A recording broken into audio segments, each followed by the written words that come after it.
Welcome back to the OpenVINO channel. During the full inference flow, we are manipulating the deep learning based models. We are processing the model with model optimizer, changing the topology, maybe converting the data formats, scaling, normalizing. We're using various library cells for the implementation, which could be wrong, and the inference engine is also executing the model in a different way that Caffe or TensorFlow would do. So after all of these customizations, we would like to go back to our data and make sure that we still have the accuracy level we trained this model for. For this, we have the validation application. Look for the full documentation in the web. It works for classification and detection models, and it is quite simple. I will start with a classification example and move to a detection one. Stage number one is to prepare the data for classification. There are two options here. Option one is to place all the images in one folder and document the classes in a .txt file. For example, this image belongs to class 489. This image to class 360, and so on. Option number two is to have all the images organized in folders. The folder name is the class name, and it holds the samples for this class.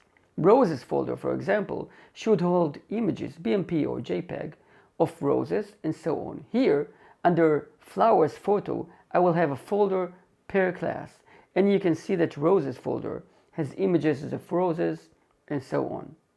Running the validation app is easy. You need to compile a sample. It's under inference engine/samples. If you're not sure how, please watch video number 5. I will direct to the OpenVINO installation directory, initialize OpenVINO, go to the folder with my images, and run the validation app. -t, my type is C classification. -i, the input will be my flowers folder. -m, the model I'm using is MobileNet here.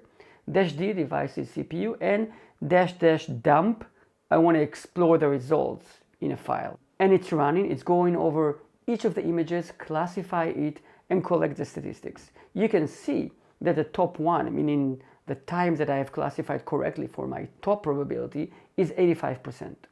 If you're okay with top 5, meaning your class was one of the top 5 highest value, we are at 100%.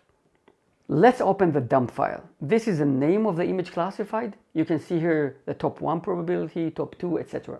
This column indicate if the classification was correct. You can see here 1 for most images, meaning classified successfully. For this image, for example, classification is okay.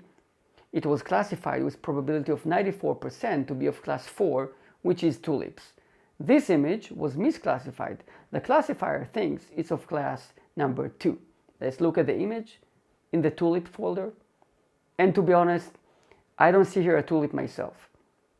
Going down to another class, Daisy is class number 0, and so on.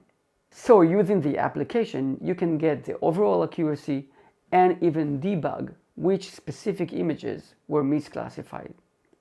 Validating a detection model has few more steps. Please check the documentation for the full explanation.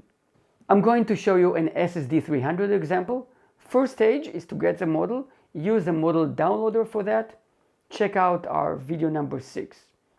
Check the YAML file for the parameters required for the model optimizer. Run the model optimizer. And we have an IR files. Now get the SSD dataset. You can download it from the public repository. This could be a tricky part to get the right dataset and have the right legal rights to use it. You need to create a labels file. You can just copy it from the documentation. It's a simple text file with labels and their class numbers. Once everything is set, you can run the validation app. -t, the type is OD for object detection. -i is the VOC dev kit. -ODA is the annotation. -ODC is the classes.